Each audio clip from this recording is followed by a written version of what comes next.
All right, we are, well, I shouldn't say we. I should say Larry is putting together the grill here, and this has got rivets. So we're putting this piece in right now. And Larry's arthritis is killing him, but he's getting her done. So he's got all the rivets across the bottom here. You can see this. And we're using the rivet tool, as you can see here. But there's a real definite way to put this together. I hope we're doing this right. It's a puzzle. It's a puzzle, and you can't go out of order. So we did have the filler panel on there previously, and then decided we wouldn't be able to get to the rivet here. So we got this piece on with a bolt here, and now a rivet here, and now we're gonna test fit this up. So Got a hole here for there. This one goes in the front. Yeah. And we got these two supports that goes there and there. So we're gonna have to lift this up, and I'm gonna put the camera down, but I'm gonna have to lift this up, and then the filler panel will go under.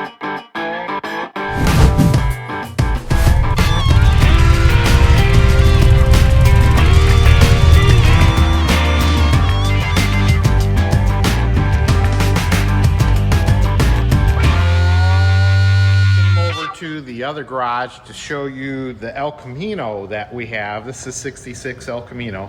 So the grill is very similar to the grill that Larry's working on his 66 Chevelle, but I wanted to point out where all the rivets are on an assembled unit.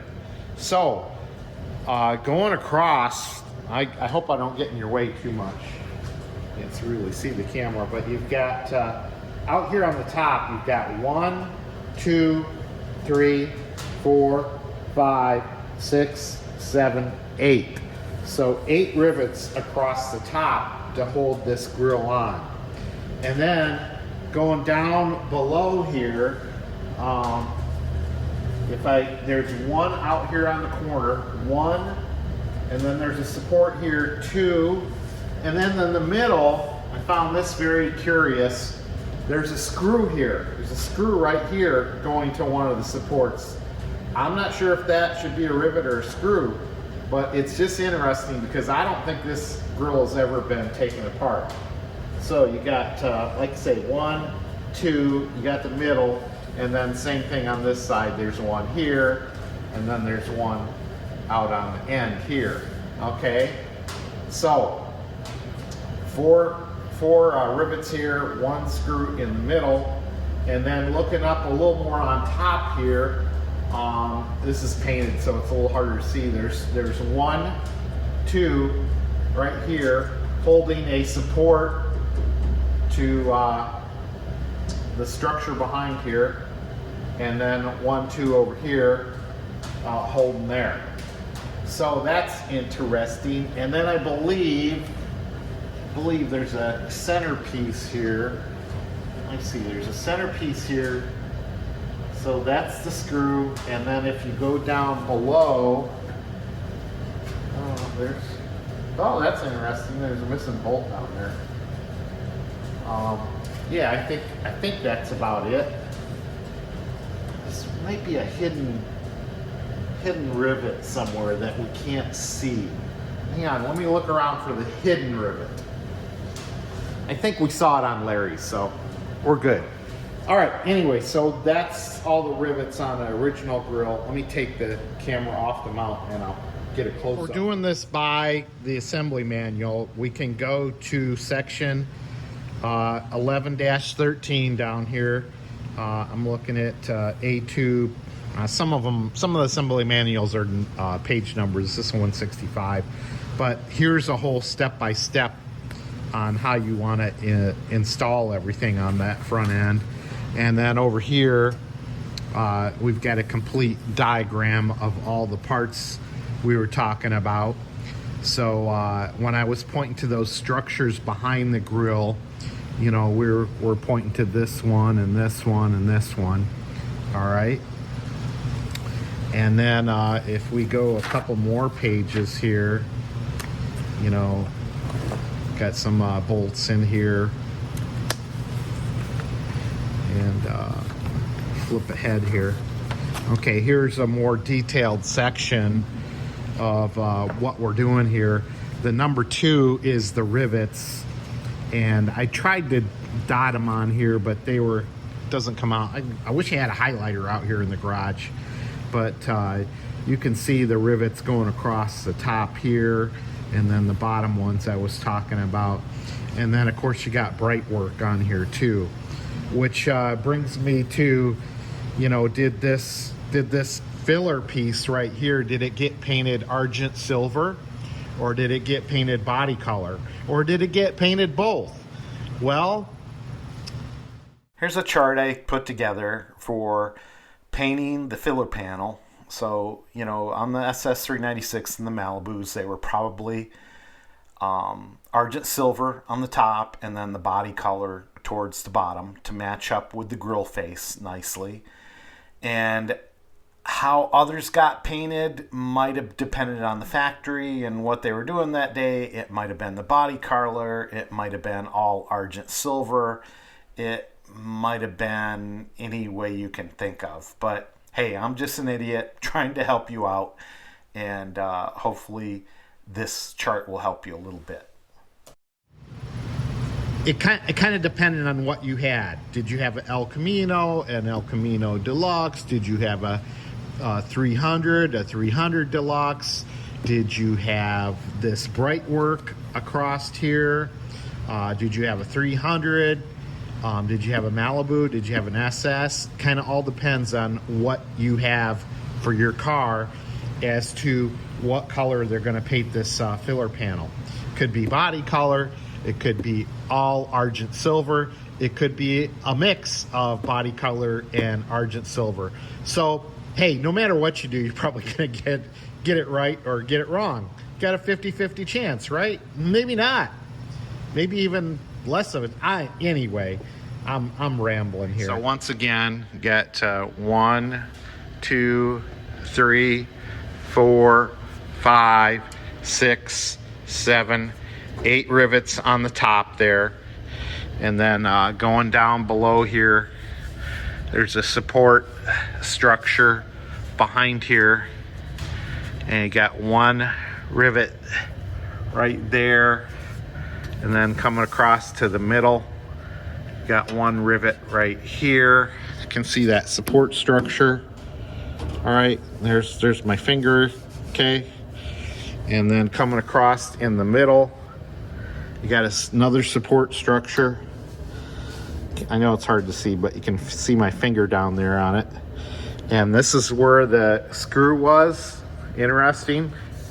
And then another rivet here, another rivet here. So as you can see, with the tool that Larry and I were using, it would be very hard to, you couldn't wrap that tool around to get these rivets on while the car's assembled. You got to have this whole front piece off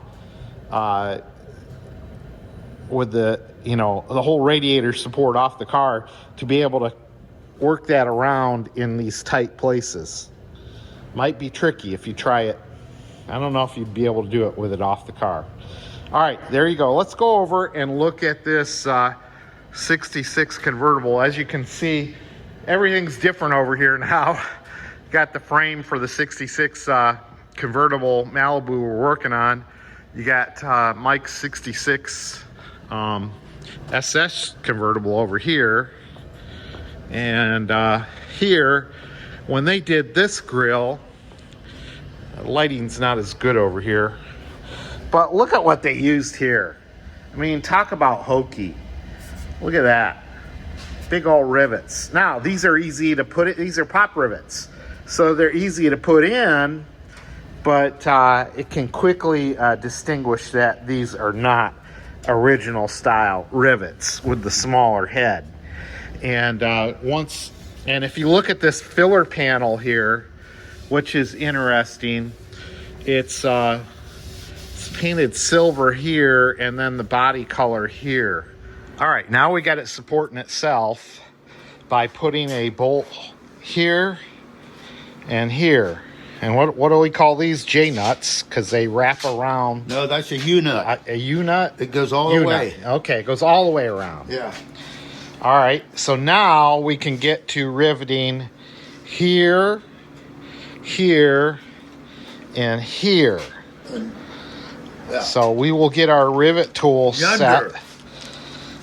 Huh? What'd you call it? Yonder? Out yonder. And I'll tell you what, guys, this is definitely a two-man job. Larry and I were just talking about it when I put the camera down. It's too hard to futz with, unless you had like assembly line fixtures to hold this. Hey, you got a fixture to hold it. Yeah, then one man could do the job. But for us working out in the garage, it's a two-man job. My number one tool. His favorite all. I tried to take it away from him, but he found it again.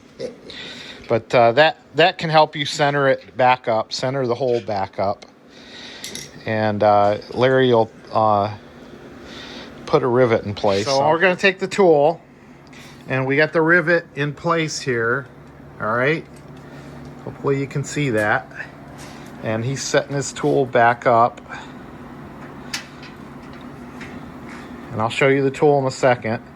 But he's going to squeeze this. And see, even with Larry's arthritis, he can get that done. So now he crimped it in there.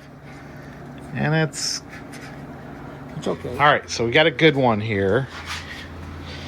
That's a good one. It's holding in there good. But we did have problems. So, and you might run into this too. It didn't crimp down nicely on these two. So now we got to start over. I think because of it being used before, the holes are larger. Yep. And not holding the rivet completely in place when we put it in there. So we got to kind of use both our hands to get it in. All right. I got to admit, this took a couple times to get right. But we did end up taking a few back out and putting them back in. But now we got them in there really nice, I think. This one, we actually found a rivet that was just a little bit longer. And if you can see, she smashed down pretty nice. But the trouble is, it doesn't mushroom out like you really want it to. But we are using used parts, so yeah. So the holes are kind of elongated to start. You know, they are too loose to start with. But this is the tool we're using. This is a Hansen rivet tool. You can see their phone number on there if you want to give them a call. But what I would like to see is if it had like a little locator pin on this when you kind of smash down on it to hold it in the center. Although we had a little bit of better luck when it was off to the side a little bit and it smashed the side of the rivet. It seemed to get a little bit bigger, and that happened on this one right here. So this one smashed like right in the middle, and that one's a little worrisome, but it's on there. And you got one over here, you got one here, and then you got one here, and then you got a bolt here. So it's a pain. And another way you could do this, you got one of the ones with the cheaters. Here's what Larry and I always check for when we look at cars, because this is another way you can do it.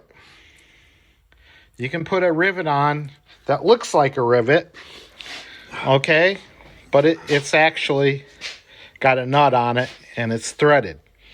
So you can do it that way. But you know what, Larry and I always walk up to see how good your restoration is. We walk under the car and we feel to see if there's a rivet there. And if there's not a rivet there, we're taking points off. That's all there is to it. He was good about doing stuff like that. So I think we got this grill all the way assembled. And it's ready to be put onto the heater core here. I don't know what core support. I don't know what the next step is. But all I know is we're getting there. One step at a time. And I'll tell you, once again, This is a project for 2 people. It's not, you can't do it by yourself. After working with Larry for about 45 minutes here, you just need 4 sets of hands here, or 2 sets of hands. However, anyway, 3 sets, 4 sets, whatever. we should have had Mike over here. Yeah. All right, we'll keep going on this beautiful car. We got to get it together by March, Larry. No, I'm running out.